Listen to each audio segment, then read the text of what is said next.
Olá pessoal, meu nome é Thiago Carminati e faço esse vídeo em parceria com a Helena Ferreira. Participamos do projeto Residência Pedagógica no IENG sobre a supervisão do professor Ronaldo Campos e no Enem Pílulas de hoje faremos uma revisão de uma questão sobre a temática de América no século XX. Caso queira responder a questão antes da revisão, pause o vídeo e retorne para saber se acertou e o que mais podemos aprender sobre esta pergunta.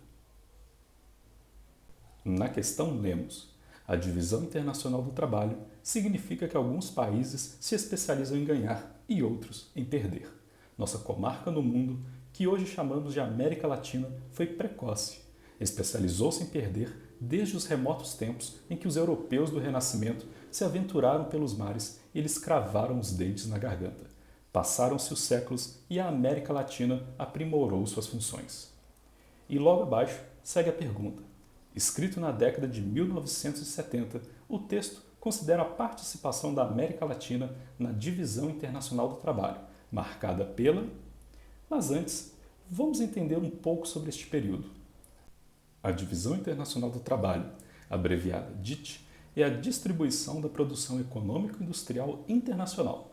Isso quer dizer que diferentes países criaram uma espécie de rede em que não é necessário que o país produza tudo aquilo que ele precisa para se manter, e sim exportar seus produtos que outros países precisam e importar aquilo que é custoso demais para se produzir no seu próprio território. Como dito no enunciado da questão, infelizmente nesse contexto, uns ganham e outros perdem. Existe uma hierarquia econômica, como consequência das especializações de produção e desenvolvimento de cada país. Tudo começou com as colônias de exportação da Europa, que causaram a industrialização tardia dos países da América Latina. Essa industrialização tardia fez com que os países se vissem na necessidade de receber multinacionais internacionais, através de acordos que beneficiavam os países desenvolvidos com impostos baixos, mão de obra barata e abundante, leis ambientais frágeis, entre outros fatores.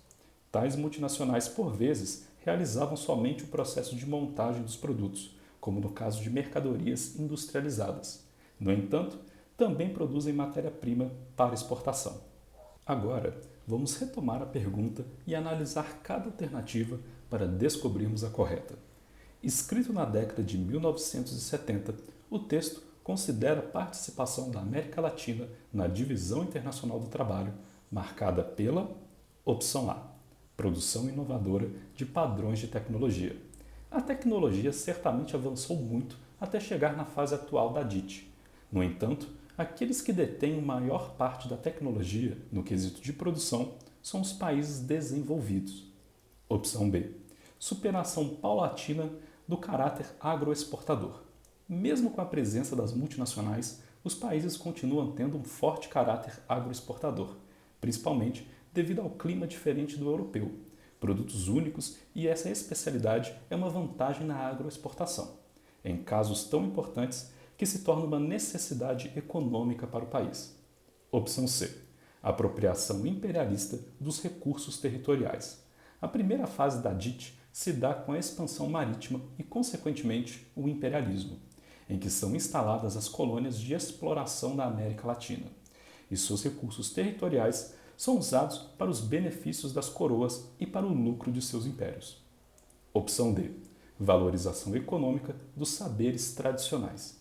Infelizmente, os saberes tradicionais não são valorizados economicamente, tendo em vista que o modo de produção usado foi trazido internacionalmente, e o que é trazido das multinacionais e valorizado economicamente também não são produtos que refletem saberes tradicionais, mas sim a face da globalização. Opção E.